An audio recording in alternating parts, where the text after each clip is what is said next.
It's almost 7 weeks after a surprise attack by Hamas on Israel with thousands of lives lost and innumerable infrastructure in ruins. But the agreement to a 4-day truce by both warring parties has, made many stakeholders heave a sigh of relief. But to shed more light on how the truce is unfolding is a spokesperson to the Israeli government, Mr. Eylon Levy, who now joins us from the Israeli capital, Tel Aviv. It's good to have you join us on the News Blitz tonight, Mr. Eylon, Tel Aviv.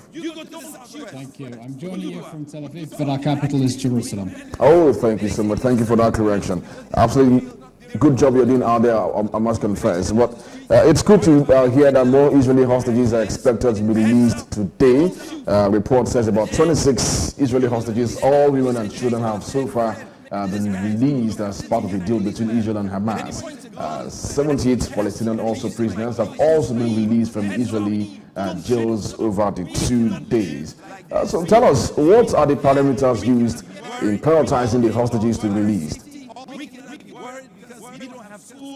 The hostages who've now been released from hell in Hamas captivity, but our minds are with the 200 hostages who are still trapped in the Gaza Strip. They've been held hostage for 50 days now without any access to the Red Cross. Their families know nothing about their conditions, who's alive, who's dead, who's injured, and they know nothing about what's going on in the outside world.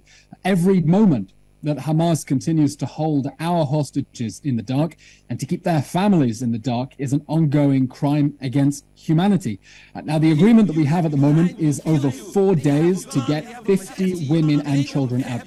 Hamas has been holding little children, over 30 children, hostage for 50 days now. Their families are going out of their minds, sick with worry. There's a 3-year-old girl. She just turned 4 yesterday. She's an orphan.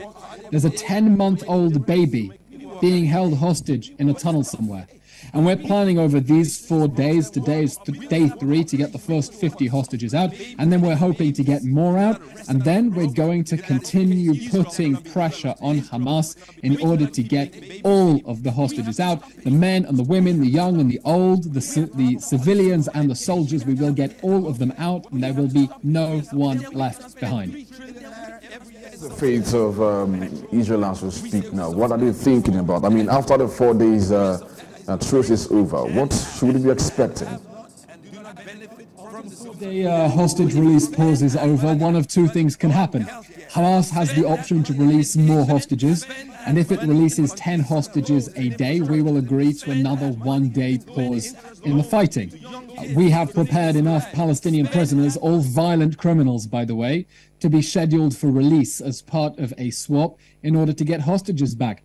But if Hamas decides that it is going to continue holding on to our innocent hostages in the Gaza Strip, then the fighting will resume, and we will continue putting pressure on Hamas in order to get all of our people out. You know, for Israel, the hostage crisis is intensely personal.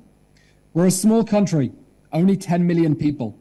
There are 240 hostages who were originally taken into the Gaza Strip. It means everyone in Israel knows at least someone, if not several people, who have had children, brothers, sisters, aunts, uncles, parents, grandparents stolen from them.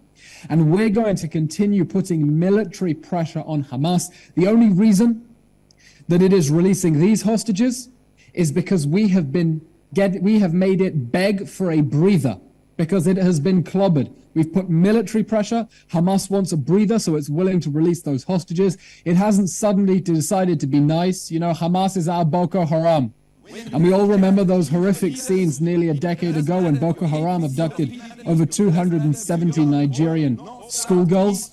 And we're determined also to bring all of them home. We're not going to stand by and ask nicely. We're going to keep piling on military pressure on the evil terror organization, this army of hate that perpetrated the October 7th massacre, till we get everyone home and leave no one behind. How much of support is Israel getting at the moment? Because it's indeed sad. I mean, it's been several weeks this has been going on. I don't know how much of support and sympathy or empathy is the Israeli nation getting across and around the world. I believe that this will go along with to motivate them to keep doing what they do.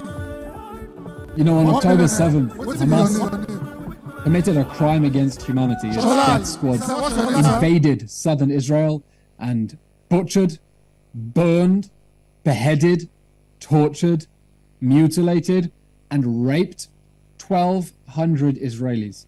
And in response, the whole world understands, the free world at least, people of conscience, that this war has to end with the end of Hamas.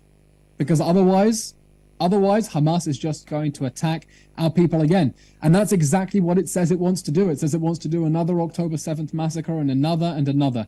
And we know that the free nations stand behind us. President Biden saying just the other night that in response to the October 7th massacre, the destruction of Hamas is a legitimate military objective for Israel, because Hamas is not an organization you can talk to. It is an army of hate. It is an army of terror that wants to murder every single person in this country if given a chance. So we're plowing ahead. We know it's difficult, but we're plowing ahead until we bring all of our hostages home and destroy the army of terror that perpetrated the October 7th massacre. Before I let you go, very quickly, Eylon, there's been a huge, criticism against Israel's mode of prosecuting its war against Hamas due to the high number of civilian casualties, sometimes recorded and more so the public infrastructure that have been utterly destroyed in the process. So how does a country intend to carry out its operations moving forward, hoping that we get to all of this episode ends sooner or later? Every civilian death is a tragedy. Civilian deaths, unfortunately, are a tragic consequence of every war in history. And they're a tragic consequence of this war that Hamas started with the October 7th massacre, and that Hamas is choosing to fight out of densely populated areas, hiding under schools, under hospitals, under homes. It's sad. Everyone who's died in the Gaza Strip in the last month and a half would still be alive if Hamas had not launched that massacre on October 7th, and if it hadn't decided to hide underneath people's homes and under schools and under hospitals. Now, we're doing our best to minimize casualties. Hamas is doing its best to maximize casualties. We are warning civilians to get out of the way from places where Hamas has been hiding under their homes so we can target the monsters who did the October 7th massacre, and Hamas has been telling people to stay and even stopping them from leaving. So we're going to continue doing everything we can to specifically target the monsters who perpetrated the October 7th massacre and are promising to do it again.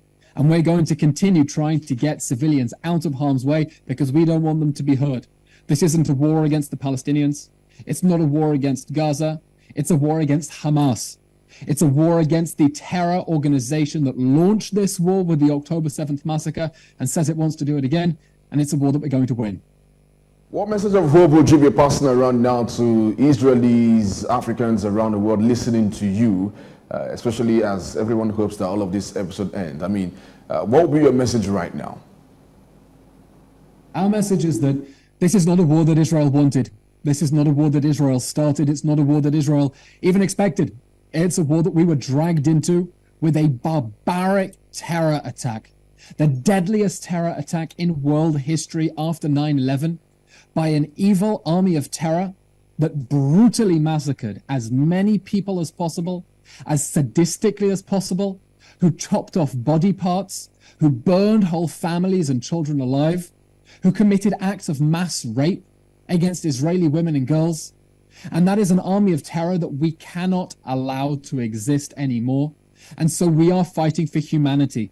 We are fighting for the rights of our little girls not to be raped by armed terrorists with ski masks and Kalashnikovs. We're fighting for the right of our little children to sleep in their beds without being abducted by Islamist terrorists. We're fighting for humanity. We're fighting for peace. And we're grateful for every message of support we get around the world from people who understand that this war has to end with the end of Hamas. Eylon, peace is priceless. Hoping that all of this episode ends as soon as possible. We do thank you so much for joining us on the news. Thank you very much. To have a wonderful time.